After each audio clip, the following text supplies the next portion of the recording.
We are back! I know, it's been a little while since we've done an episode, a few days, but here we are. We start off with the Undisputed Era. Adam Cole, Kyle O'Reilly, and Roderick Strong. And they're backstage to start the show, and they beat up Sami Callihan, Rick Swann, and Paul London. And at first you think it's random. Yes, Sami's been beating the Undisputed Era. He's gonna have a loser leaves match with Adam Cole. But then they attacked Paul London, who's been beaten with El Generico, and then they attacked Rick Swann, who's been minding his own business as part of Ronin with Johnny Gargano. With best season. And, Undisputed Era have had enough. These three acting like they own PWG, that they're the best around in PWG, where clearly it's the Undisputed Era. And when these two teams have a 3v3, Adam Cole says, baby, that he will shock the system by hitting a Panama Sunrise on each and every one of them. So yeah, basically, not in kayfabe, these three have been signed to an exclusive written contract with Ring of Honor, and mainly Paul London, but Rick Swann and Sami, they've been in PWG for a little bit, so we're gonna give them a going away show, and yeah, that's pretty much it. They're gonna have a going away show, so I want them to have something to do on that show. Thus meaning, I'm gonna feud with the Undisputed Era for a few weeks. Then we move on to the Undisputed Era beating the Rock Ness Monsters. Roderick Strong pretty well. 53 is pretty good. So yeah, they just wanted to keep building up that Undisputed Era.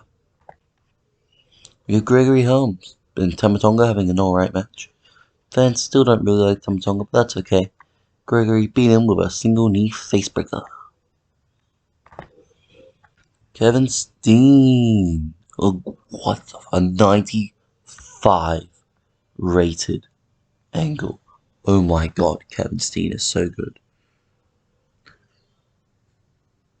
And basically, he's glad that he's a TV champ, and he wants his first opponent. Simple as that. He wants a challenge, not just some loser like Tommy End or Tama Tonga. He wants an opponent. So he dares someone to try and take his TV title. A really good promo. Kevin Steen's so good. WWE should have signed him already. And then he does. He has a 69 rated match with Johnny Gargano, and he wins with a package power driver. The good thing about the TV title, obviously, we're going to have weekly title matches, meaning we'll guarantee a great angle and a great match from Kevin Steen. He's so good, and it gets over people like Johnny Gargano, like your Joey Ryan, your Scorpio Skies, etc. So yeah, really good segment and match there from Kevin Steen. We have the Dynasty defeat the Dynasty beat TJP and Peter Avalon when Scorpio Sky hits an Ace of Spades. Just trying to rebuild. TJP's really good. Just trying to rebuild the Dynasty's momentum after that mini feud with Undisputed Era. Then we have Eddie Edwards beating Tommy End. American Wolves don't really have tag opponents right now. The other best tag team, the Young Bucks, are off venturing the world. So we're left with Eddie Edwards and Dave Richards keeping in singles action. This time they beat Tommy End.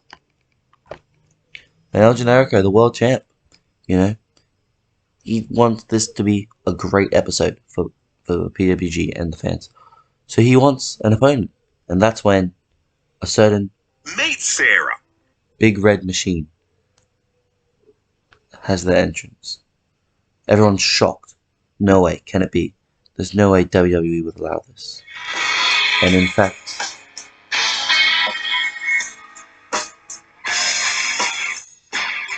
Glenn Jacobs makes his PWG debut to face off against El Generico. In a 62, El Generico hits him with the 450 Slash, and I'm upset. That could have been a much, much better match, but they didn't have chemistry. But that's fine. A 62 is not too bad. Even though it was 66, the hard carry from Kevin Steen, I really thought that Glenn Jacobs and El Generico would have done better, but I guess you can't really control the chemistry. This episode of PWG, it's on your TV. As well, we start with a 31 between Tamatonga and Peter Avalon. Really not a good match there, but that's okay. Then Sammy Callahan kind of saves it a little bit, beating Kyle O'Reilly with a jumper clubber. Sammy Callahan's really good. He lost 77. I see why Ring of Honor are stealing away from it now. Don't forget, the point of the series is to overtake Ring of Honor. And soon we're gonna actually declare an in-game war against Ring of Honor. But I think we're gonna lose most of our really good talent, which kind of sucks. But that's okay. We'll deal with that when it comes. TJP he defeated defeated Rocky Romero and it got a 63. And then the Ronin 3, they beat the Dynasty when Johnny Gargano hit Scorpio with a Scorpio Sky with a Hertz donut. Rick Swan is pretty good, 65. Yeah. Then see if I'm taking it from me. But then that's okay. Because he understood the error jumping, so that's what he gets. Interesting, they didn't go after Johnny Gargano. Only Rick Swan.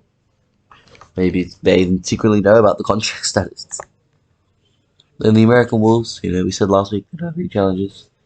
And they're asking for some this week, They want a tag team to try and step up to them. And then the thrown together team of Claudio Castagnoli and Gregory Helms, they lose. Eddie Edwards hits Gregory with a diehard driver. A 65 is not that bad for a tag team match. The American Wolves did pretty well. Gregory did all right. Claudio did pretty good as well. Spit off his game. But yeah, not too bad. We have Kevin Steen, an 80. Not a 95 like last week, but an 80 is still really good. He's like, I'm sick of waiting. I've been waiting all night. Someone just come out here, facing for my TV title, so I collect my paycheck, go home. I fight for the money, for the title, and not for the fans. Everyone's asking what I'm gonna do. I'm gonna tell you. I heard there's a little rumor. The little birdie told me that the bigwigs here at PWG, talking about you, Excalibur, to shut your dumb ass up on that commentary booth. Heard you don't like Ring of Honor, and that 3 of our boys will be taken. Let me tell you what. Not only am I never gonna lose this PWG TV title, I'm gonna take over the Ring of Honor and give it to Jimmy Cornette and watch him laugh in your face, you fucking loser. Are you fucking loser? Is not what Kevin Steen is, as he defends his PWG TV title when he gets injury. A 64 is a good match, but he gets injured after the package power driver. Whiplash neck strain, Jesus. A 65 is alright. And we have one more episode left, but the go home show of the Paul London farewell show. The Undisputed Era are in the ring on the go home show before the Paul London tribute show. The word show was there many times. And they're in the ring. They got a 50 rate angle, which is pretty good. And they agree to a series of 3 1v1 matches. Themselves, Rick versus Rick Swan, Paul London, and Sammy Callahan. The winning group can decide the stipulation for their 3-on-3 match. That's basically it. The first is a Adam Cole win against Rick Swan with a Panama Sunrise. Much a bit short. That's okay. 57 ratings, still pretty good. A superb match, actually. Which I won't agree with it being 57, but oh well. And then we have a good match. Paul London hit the London colon on Kyle O'Reilly to make it 1-0. Pretty good match. Gonna miss Paul London. I really am. We never really got the full payoff of the Paul London vs. El Generico story, but oh well. Maybe Brad Kendrick can come back and redeem him. And then Sammy Callahan beats Roderick Strong with a dropper collar. Sammy Callahan's also very good. I miss him a lot. So yeah, the Thrones together team will decide the stipulation for the match at the Paul London tribute show. We have Kings of Wrestling there in the ring. And, you know, they want to bring some of Claudio's friends over. They're going to form the European Wrestling Union. It'll be the Kings of Wrestling and a few others are going to come to PWG and show everyone what they can do. We have TJP losing to Rocky Romero by submission. Again, our 63 is really good. Really like these two. Both good, solid hands in the mid card. Johnny Gargano loses to Scorpio Sky. The chemistry was the only reason that matched badly. Then you have Kevin Steen. The angle's going down. Okay. From 95 to 80 to 74. Maybe I understand why WWE went higher. He's not the most consistent man of all time. But you know, he knows that there's no one on the PWG roster that can step to him.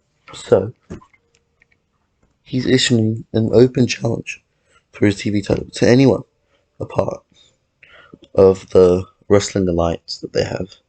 As you know, it's us, Shikara, TNA, Smash, and WXW. And then we have the legend himself. Some of you may, for some reason, know him as Hideo Itami. It's Kenta. They have a banging 66 match. Kenta needs a new gimmick. Okay, whatever. Not a problem. Kevin Steen beats Kenta with a package power driver. His third defense, a 66 is very good. Kenta, for having no pop and he got 55, that's so good. Like, if we signed Kenta full time, we could probably get him to the high 70s so quickly. So yeah, a good TV title match to finish off the episode. Kevin Steen beats Kenta with a package power driver. A 66, again, pretty good episode. See ya for maybe ECW, I don't even know.